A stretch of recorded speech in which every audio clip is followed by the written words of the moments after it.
सनातन धर्म और सनातन पद्धति में महाराज वेद व्यास ने एक वेद के 4 वेद किए, 6 शास्त्र बनाए और 18 पुराण बनाए, ताकि इस कलयुग का प्राणी जिसकी अल्प आयु है, कम उम्र है, उसकी मुक्ति हो सके। उसके उद्धार के लिए वेद व्यास जी ने एक वेद के 4 वेद किए, 6 शास्त्र बनाए और 18 पुराण बनाए। तो आज हम चर्चा करेंगे पुराणों के विषय में कि पुराण किसे कहते हैं और पुराण है क्या, आखिर पुराण क्यों कहा जाता है, इसका नाम पुराण ही क्यों पड़ा। इसे हम और कुछ भी तो कह सकते थे। तो कहते हैं पुरा इति नवम, पुरा इति नवम इति पुराण, जो पुरानी होते हुए जो पुरानी हैं पर नई सी प्रतीक हो, नई सी लगे, उसे कहते हैं पुराण। जैसे श्रीमद् भागवत महापुराण न जाने कितने समय पहले, आज से करीब 5,500 वर्ष पहले इसका निर्माण हुआ। महर्षि वेद व्यास जी ने इसको लिखा और न जाने किस किसने इसको श्रवण किया। सब लोगों ने सुना, आज भी हम सुनते आ रहे हैं, सुनते हैं निरंतर। आप सबने भी सुना होगा, श्रीमद् भागवत कथा आप सुनते ही हो, टेलीविजन, यूट्यूब इत्यादि हर चीज चल रहे हैं, सब कोई सुनता है। लेकिन आप इसे जब जब भी सुनते होगे, आपको कुछ नया अनुभव मिलता होगा, कुछ नई अनुभूति होती होगी, कुछ नया सुनने को मिलता होगा। क्योंकि श्रीमद् भागवत महापुराण है, पुरा इति नवम इति पुराणम, जिसमें कुछ नया सीखने को मिले, कुछ नया अनुभव करने को मिले, उसे कहते हैं पुराण। हम लोग जो पढ़ाई स्कूल में करते हैं, हम अपने बाल्यावस्था में जो स्कूलों में पढ़ते हैं, वो पुराण नहीं है। आप उसे जितनी बार भी पढ़ना, जब भी पढ़ना, वो जैसी थी वैसे ही रहेगी, उसमें कोई फर्क नहीं दिखेगा। हमारे पहले के जमाने में स्कूल इत्यादि नहीं होते थे, पहले होते थे गुरुकुल। पता, गुरुकुल में केवल हमारे धर्म ग्रंथों के, वेदों के बारे में, पुराणों के बारे में बताया जाता था। पहले ना तो इंग्लिश चलती थी, ना उर्दू चलती थी, ना मद्रासी चलती थी, केवल एकमात्र भाषा थी, वो थी संस्कृत। आज भी हमारे जितने वेद शास्त्र हैं, सब संस्कृत में हैं और सब संस्कृत में ही लिखे हैं। श्रीमद् भागवत जी में 18,000 श्लोक हैं, वो सारे के सारे श्लोक सब ही संस्कृत में है। इसे कहते हैं मूल भागवत, श्रीमद् भागवत महापुराण। और केवल भागवत ही नहीं, आप कुछ भी ले लो, शिव पुराण ले लो, देवी पुराण ले लो, गर्ग पुराण ले लो, कुछ भी ले लो, कोई भी पुराण हो, लेकिन आप उसको चाहे जितनी बार पढ़ लेना, चाहे जितनी बार लिख लेना, लेकिन जब भी आप उसको दोबारा श्रवण करोगे तो आपको कुछ नया सीखने को मिलेगा, नया अनुभव होगा उस चीज से। क्योंकि श्रीमद् भागवत पुराण है, श्रीमद् भागवत महापुराण, विष्णु पुराण। अब देखिए, जो अन्य पुराण है, उन किसी भी पुराण के आगे या मध्य में श्रीमद् का प्रयोग नहीं। महर्षि वेद व्यास जी ने सभी वेद लिखे, सभी शास्त्र लिखे, सभी पुराण लिखे, सब उन्हीं ने लिखे हैं। और उन्होंने केवल श्रीमद शब्द का प्रयोग श्रीमद् भागवत जी में किया है। क्यों? इसलिए क्योंकि श्रीमद् भागवत सभी शास्त्रों में, सभी वेदों में शिरोमणि है। जिस प्रकार पराक्रम में दूल्हा सर्वश्रेष्ठ होता है, उसी प्रकार श्रीमद् भागवत भी सभी शास्त्रों में शिरोमणि है, सभी शास्त्रों में, सभी वेदों में दूल्हे के समान है, सर्वश्रेष्ठ है। अब इस श्रीमद् का अर्थ क्या है ये भी जानना आवश्यक है ना। आखिर मद है क्या? मद माने होता है भंडार, स्टोरेज। श्री माने होती है सरस्वती, श्री माने होती है लक्ष्मी, श्री माने होती है मां राधिका देवी। यदि आप श्री को लक्ष्मी मानते हो तो श्रीमद् भागवत वैभव का, धन का भंडार है। यदि आप श्री को सरस्वती मानते हो तो माता सरस्वती ज्ञान की देवी है, विद्या की माता है, आप सब जानते हो, पता है आपको। तो माता सरस्वती ज्ञान की देवी है। यदि श्री सरस्वती है तो फिर श्रीमद् भागवत ज्ञान का भंडार हुआ, विद्या का भंडार हुआ। यदि आप श्री को हमारी किशोरी राधा रानी के स्वरूप में देखते हो तो कहना है क्या? रासेश्वरी है हमारी राधा रानी। यदि श्री को आप राधा मान रहे हो तो श्रीमद् भागवत तो प्रेम का भंडार हो गया, क्योंकि राधा रानी ही तो प्रेम का प्रतीक है। राधा रानी ही प्रेम की देवी है। इसलिए श्रीमद् भागवत महापुराण कहा गया है। श्रीमद् भागवत एक दिव्य पुराण है, दिव्य पुराण संहिता है। इसको महर्षि वेदव्यास जी ने लिखा। उसके बाद उन्होंने श्री सुखदेव जी को सुनाया। सुखदेव जी ने राजा परीक्षित को सुनाया। जन जन में इसका प्रचार किया। सच्चिदानंद रूपायो विश्वोत्पत्त्यादिहेतवे तापात्रयो विनाशाय श्री कृष्णाय वयम्। इस श्रीमद् भागवत जी के महात्मा का पहला श्लोक है। भागवत जी का महात्मा श्रवण करो तो आपको पता चलेगा। पहले नंबर जब परम पिता ब्रह्मा का प्रकट हुआ तो इस चतुर्थ श्लोक भागवत श्रीमद् भागवत केवल पहले 4 श्लोक में थी। 4 ब्रह्मा जी को भगवान विष्णु ने इस चतुर्थ श्लोकी भागवत का ज्ञान प्राप्त कराया। नारद जी ने अपने पिता ब्रह्मा से इसका ज्ञान प्राप्त किया। पर जो श्रीमद् भागवत महापुराण सुनने की 7 दिन की विधि है, जो हम श्रीमद् भागवत को 7 दिन में सुनते हैं, ये विधि नारद जी ने सनत कुमारों से आकर सुनी। सत्ता श्रवण विधि 7 दिन में भागवत कैसे सुनी जाती है। तो हमारा आज का मुख्य विषय था पुराण। तो श्रीमद् भागवत एक पुराण है। इसमें सब जानते हैं कि कृष्ण लीलाएं हैं, कृष्ण की कथा है, मनमंत्रों की कथा है, प्रभु के रूप का वर्णन है।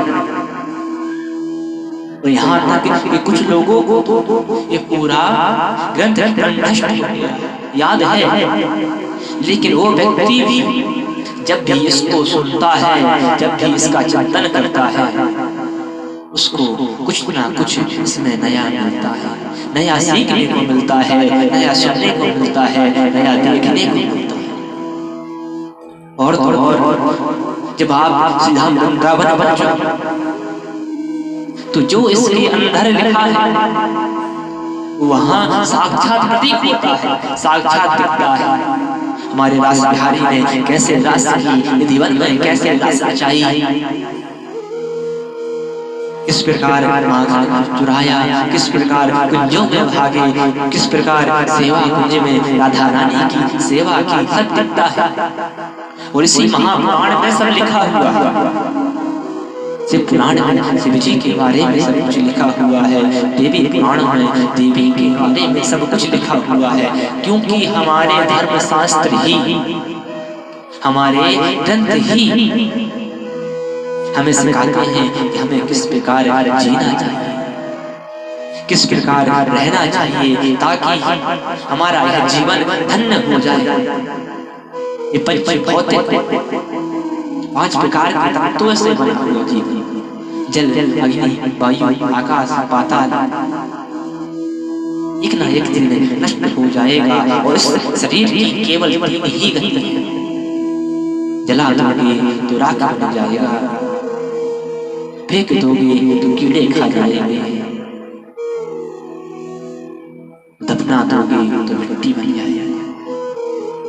यदि हम अपने बताए हुए शास्त्रों के अनुसार चलते हैं, जो हमारे धर्म ग्रंथों में लिखा है, जो हमारे धर्म ग्रंथ कहते हैं, अगर हम उनके अनुसार चलते हैं, अंत में हमें परमात्मा की प्राप्ति सुनिश्चित है। हमें परमात्मा अंत में मिल ही जाएगा। कहते हैं साक्षात कृष्ण ये भी, मतलब जो भी ये पुराण है, ये कोई न तो पोथी है, न पत्रा है, न किताब है, ये साक्षात परमात्मा है, इष्ट है। इनको परमात्मा ही मानो, इसमें जो लिखा है वो सत्य है। इन पुराणों में, इन शास्त्रों में आपके आज के बारे में, कल के बारे में और आगे जो आपका भविष्य है उसके बारे में भी लिखा है। जो आपका प्रेजेंट है वो भी ये बताता है, जो आपका पास्ट है वो भी ये दिखलाता है। सब कुछ है इसके अंदर, केवल समझने का खेल है, पढ़ने का खेल है। वो किसी की सन्निधि मिल जाए, कोई अच्छा गुरु मिल जाए, कोई संत मिल जाए, इसका आपको ज्ञान करा दे तो आपका जीवन ही धन्य हो जाएगा। ऐसे होते हैं पुराण। इन्हें कितना भी पढ़ते रहो पर आप नहीं भरे, मन में एक लालसा ही आएगी, थोड़ा और पढ़ ले, थोड़ा और पढ़ ले, थोड़ा और सीख ले, थोड़ा और पढ़ ले, बस मन आगे बढ़ते ही जाएगा। क्योंकि ये पुराण है, पुराण दांत आदि का सूत्र है, व्याकरण से कहते हैं। अनेक विद्वानों ने भी कहा है कि कितनी भी पुरानी हो जाए, भागवत जी का निर्माण हुआ, ना जाने किस ने सुना, कितनी बार सुना, कितने लोगों ने कहा, लेकिन फिर भी आज भी चल रही है और वर्तमान में चलती ही रहेगी। क्योंकि ये भी एक पुराण है, श्रीमद् भागवत महापुराण।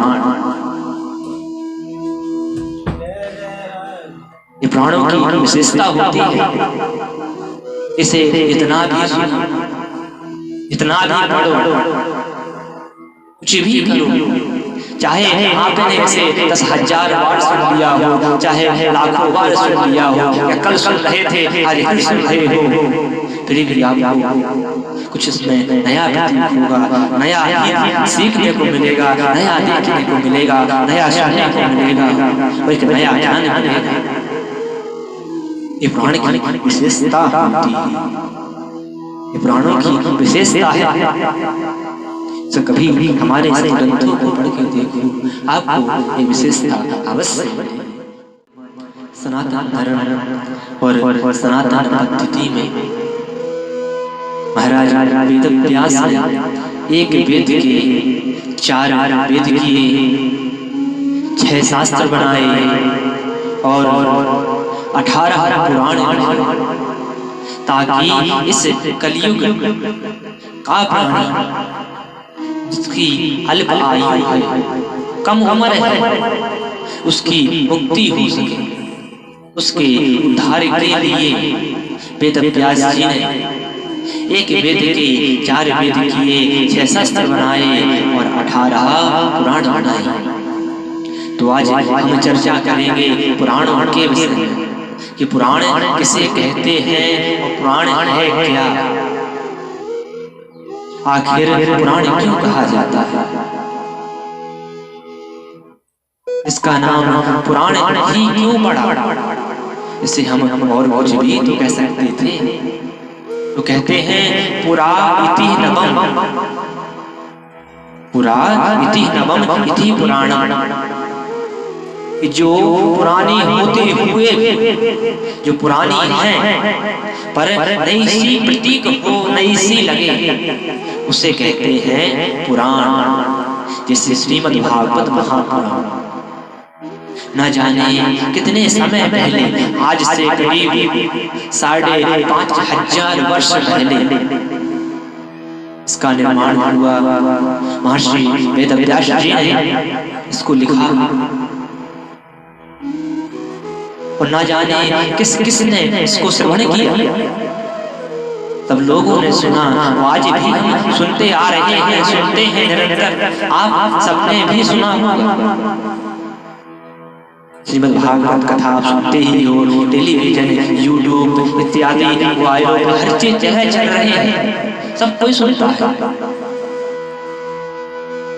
लेकिन आप इसे जब जब भी सुनते होगे, आपको कुछ नया अनुभव मिलता होगा, कुछ नई अनुभूति होती होगी, कुछ नया सुनने को मिलता होगा। क्योंकि श्रीमद् भागवत महापुराण है। पुराति नवम इति पुराणम, जिसमें कुछ नया सीखने को मिले, कुछ नया अनुभव करने को मिले, उसे कहते हैं पुराण। हम लोग जो पढ़ाई स्कूल में करते हैं, हम अपने बाल्यावस्था में जो स्कूलों में पढ़ते हैं, वो पुराण नहीं है।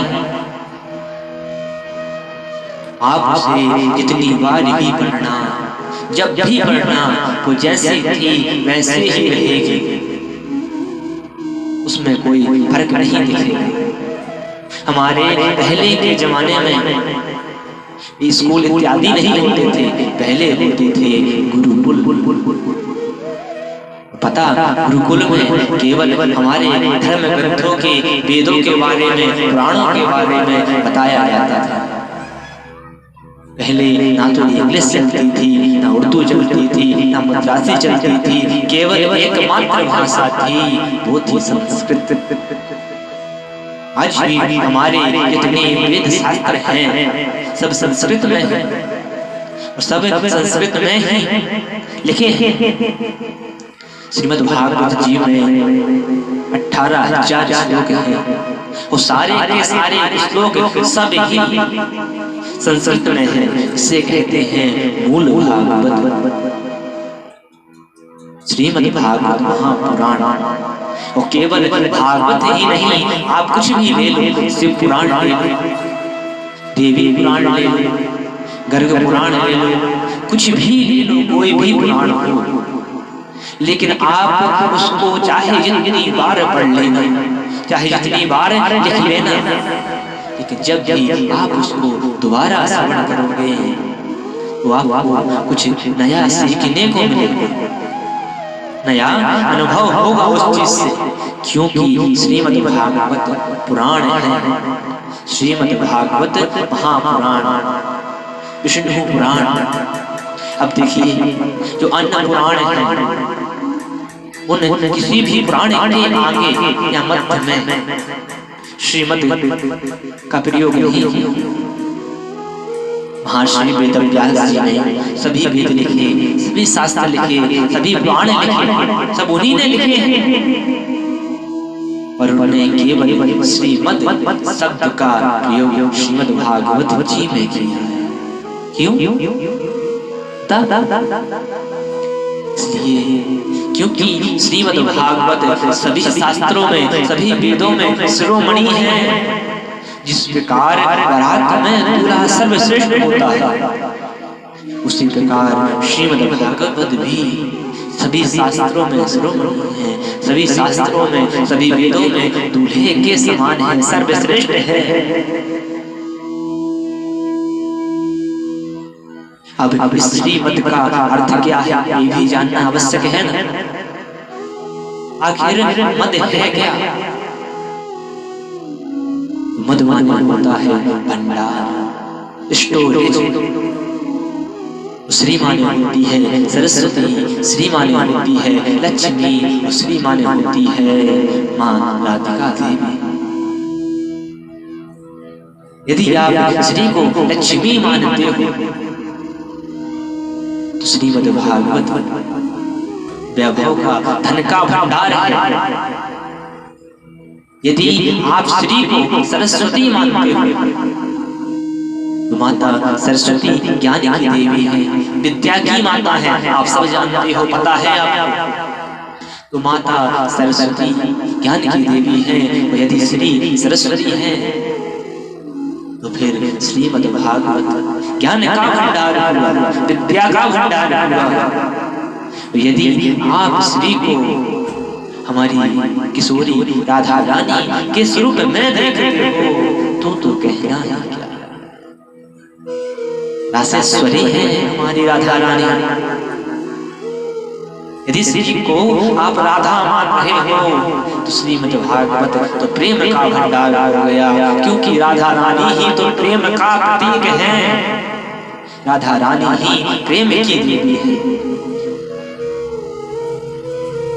इसलिए श्रीमद् भागवत महापुराण कहा गया है। श्रीमद् भागवत एक दिव्य पुराण है, दिव्य पुराण संहिता है।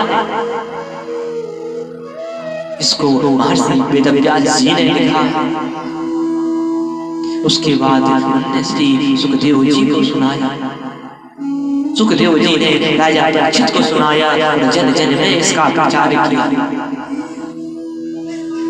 सच्चिदानंद रूपायो विश्वोत्पत्त्यादिहेतवे तापात्रयो विनाशाय श्री कृष्णाय वयम्।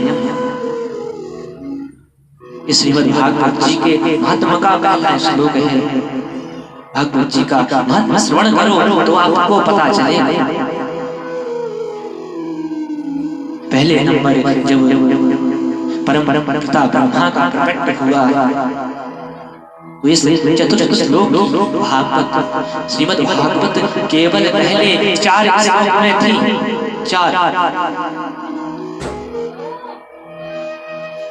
ब्रह्मा जी को भगवान विष्णु ने इस चतुर्थ श्लोकी भागवत का ज्ञान प्राप्त कराया। नारद जी ने अपने पिता ब्रह्मा से इसका ज्ञान प्राप्त किया। पर जो श्रीमद् भागवत महापुराण सुनने की 7 दिन की विधि है, जो हम श्रीमद् भागवत को 7 दिन में सुनते हैं, ये विधि नारद जी ने सनत कुमारों से आकर सुनी। सप्ताह श्रवण विधि 7 दिन में भागवत कैसे सुनी जाती है। तो हमारा आज का मुख्य विषय था पुराण। तो श्रीमद् भागवत एक पुराण है। इसमें सब जानते हैं कि कृष्ण लीलाएं हैं, कृष्ण की कथा है, मनमंत्रों की कथा है, प्रभु के रूप का वर्णन है।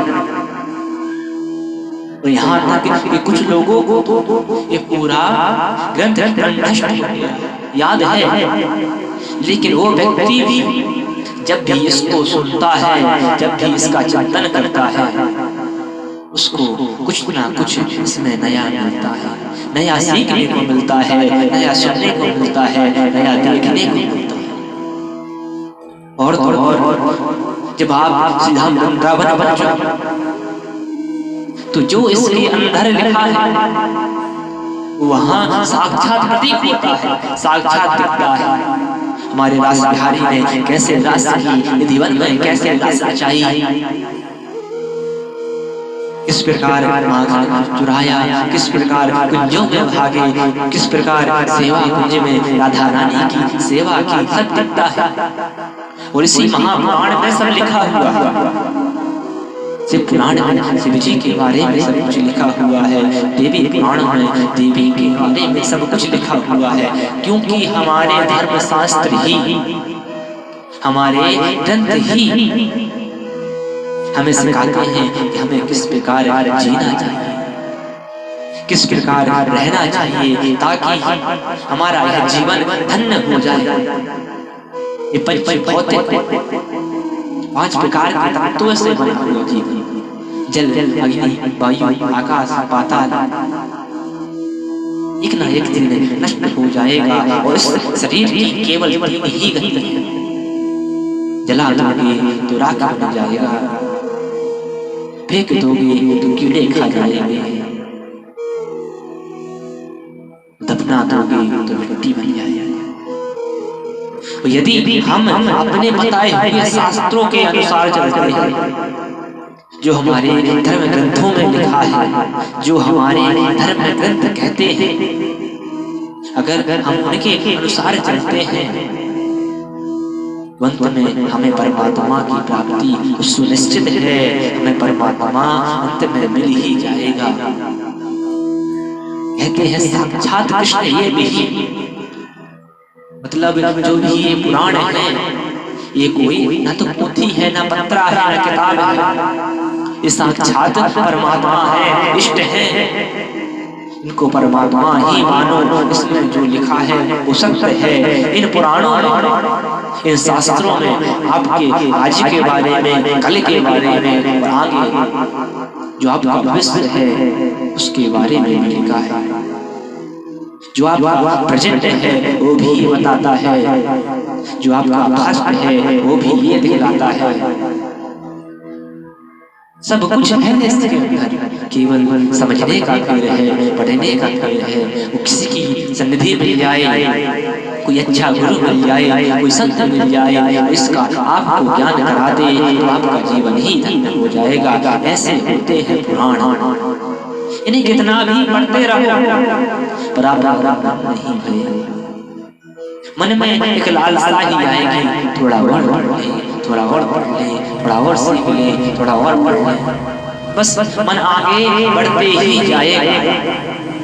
क्योंकि ये पुराण है, पुराण दांत आदि का सूत्र है। व्याकरण से कहते हैं, अनेक विद्वानों ने भी कहा है कि कितनी भी पुरानी हो जाए, भागवत जी का निर्माण हुआ, ना जाने किस ने सुना, कितनी बार सुना, कितने लोगों ने कहा, लेकिन फिर भी आज भी चल रही है और वर्तमान में चलती ही रहेगी। क्योंकि ये भी पुराण है, श्रीमद् भागवत महापुराण। ये पुराणों की विशेषता होती है। इसे इतना भी सुनो, इतना भी पढ़ो, कुछ भी करो, चाहे आपने इसे 10,000 बार सुन लिया हो, चाहे लाखों बार सुन लिया हो, या कल सुन रहे थे आज फिर सुन रहे हो, फिर भी आपको कुछ इसमें नया होगा, नया सीखने को मिलेगा, नया देखने को मिलेगा, नया सुनने को मिलेगा, और एक नया ज्ञान मिलेगा। ये पुराण की विशेषता होती है, ये पुराणों की विशेषता है। तो कभी हमारे ग्रंथों को पढ़ के देखो, आपको ये विशेषता अवश्य